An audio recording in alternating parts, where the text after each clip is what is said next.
Well, ladies and gentlemen, say hello to the Motorola Razr Plus, the new foldable smartphone from Motorola, which means it's time for another smartphone camera test. Let's get to it.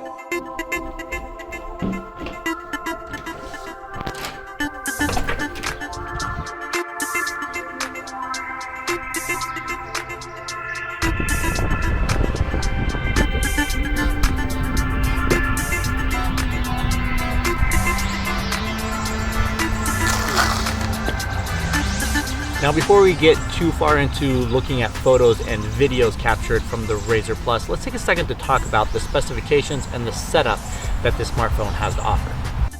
Compared to a lot of other $1,000 smartphones, the camera setup on the Razr Plus is a little bit lacking, with a 12 megapixel primary camera and then 13 megapixel ultra wide camera on the back of the phone, which also doubles as a macro camera. Flipping things over on the inside, we have a 32 megapixel selfie camera, and all of those can actually record 4K video with 60 frames per second for that selfie camera and also that main sensor, but the ultra wide camera is limited to 30 FPS at 4K.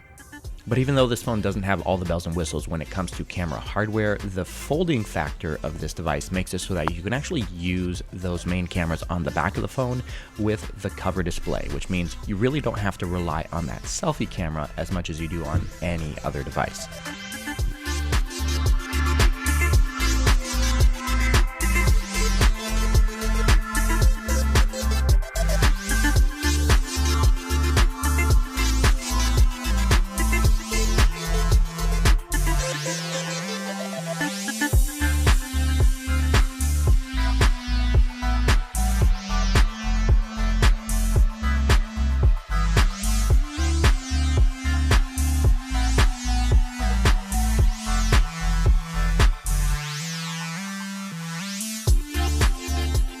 Honestly, recording photos and videos with the external display and the cameras here is incredibly simple. Just pull the phone out of your pocket, give it a double twist to launch that camera app, and then just press the shutter button with one of your fingers to start recording video or capture a photo.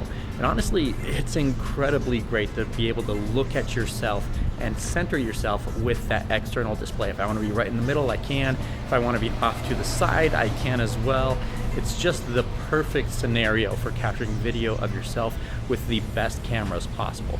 This right now is with the ultra wide camera, and I'm holding it maybe about 1.5 feet away. I can extend all the way to there, but I'm going to switch over to that main camera to see what it looks like.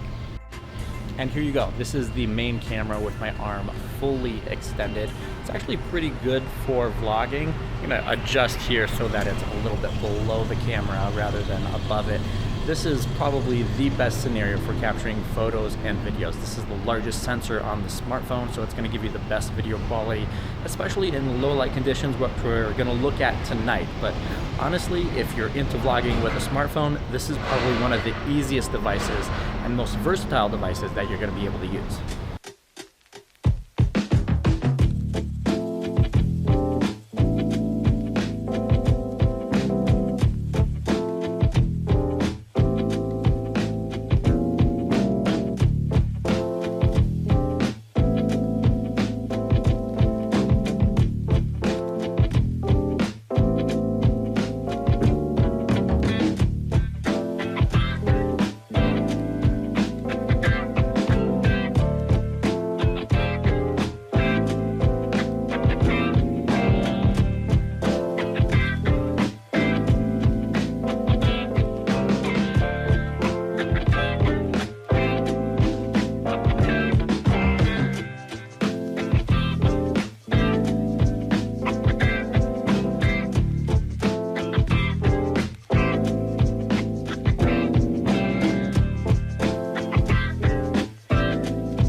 As someone who captures a lot of photos and videos on a regular basis for videos like this, but also in our personal life when we are traveling or going to sporting events with our girls, I think this device is definitely one of the most unique, game-changing devices that's on the market right now. Not only because it is a flip phone, which there are a couple of them right now that have that cover display that allow you to frame yourself, which I'm using right now, but just because of how easy it actually is to use. Samsung's devices have always been really good, but I think Motorola steps things up as far as ease of use goes.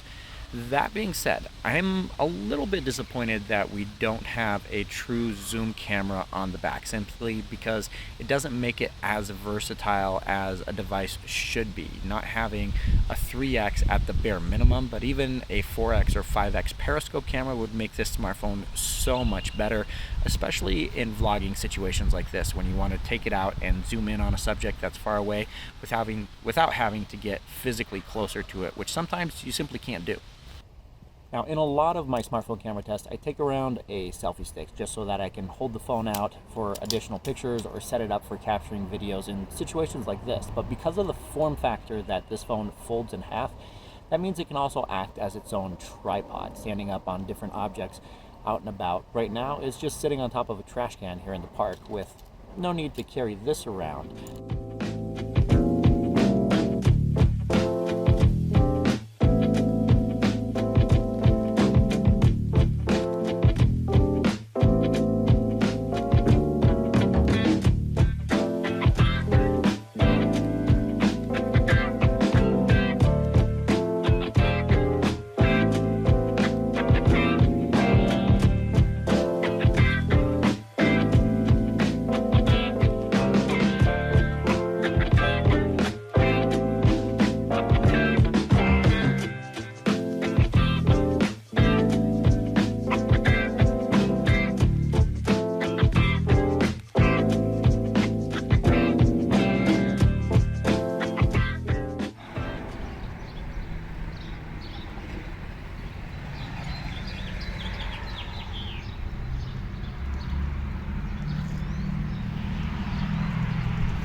I did mention a little bit earlier that having 4K 60 from the selfie camera was a little bit pointless on this device. In case in point, I've actually completely forgotten to record additional clips from this selfie camera.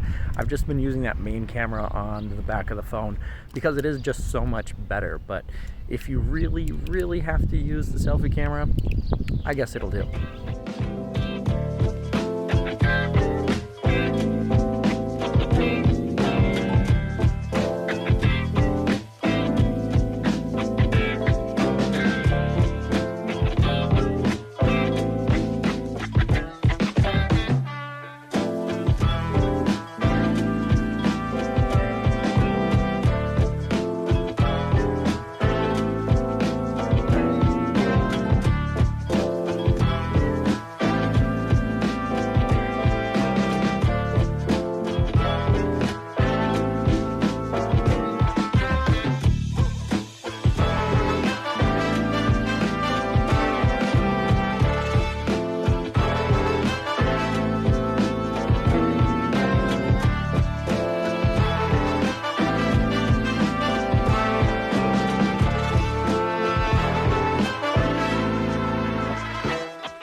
Well, we were able to capture some great daytime shots with this device, but now as the sun has gone down, it's time for some low light shots with the Razr Plus.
Now, with using this device for a full day now for capturing photos and videos, I can forgive the phone for not having a zoom camera on the back of the device, simply because of the size constraints that you have with a foldable device like this one, but also the pricing.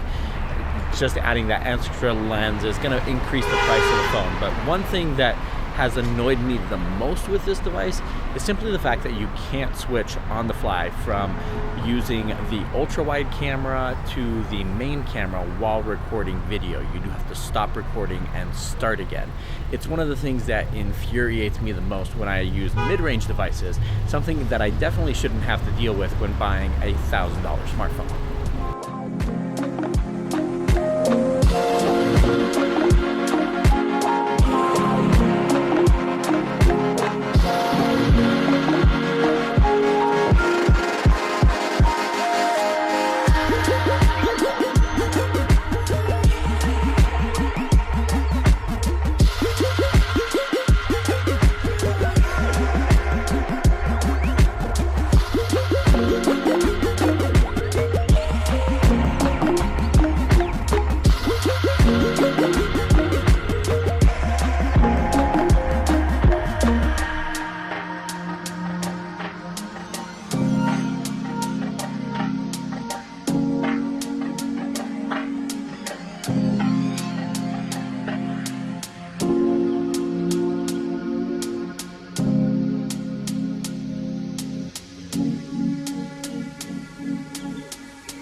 And that's going to do it for this initial camera test with the Motorola Razr Plus. Let me know what you think of the results in the comments below, and if you think this device is good enough to be your daily driver for capturing photos and videos. I do have a handful of camera comparisons coming up with the Samsung Galaxy Z Flip 4, Pixel 7 Pro, and also the iPhone 14 Pro. So make sure you subscribe to the channel and stay tuned for those. Thank you guys so much for watching, and I'll catch you in the next one.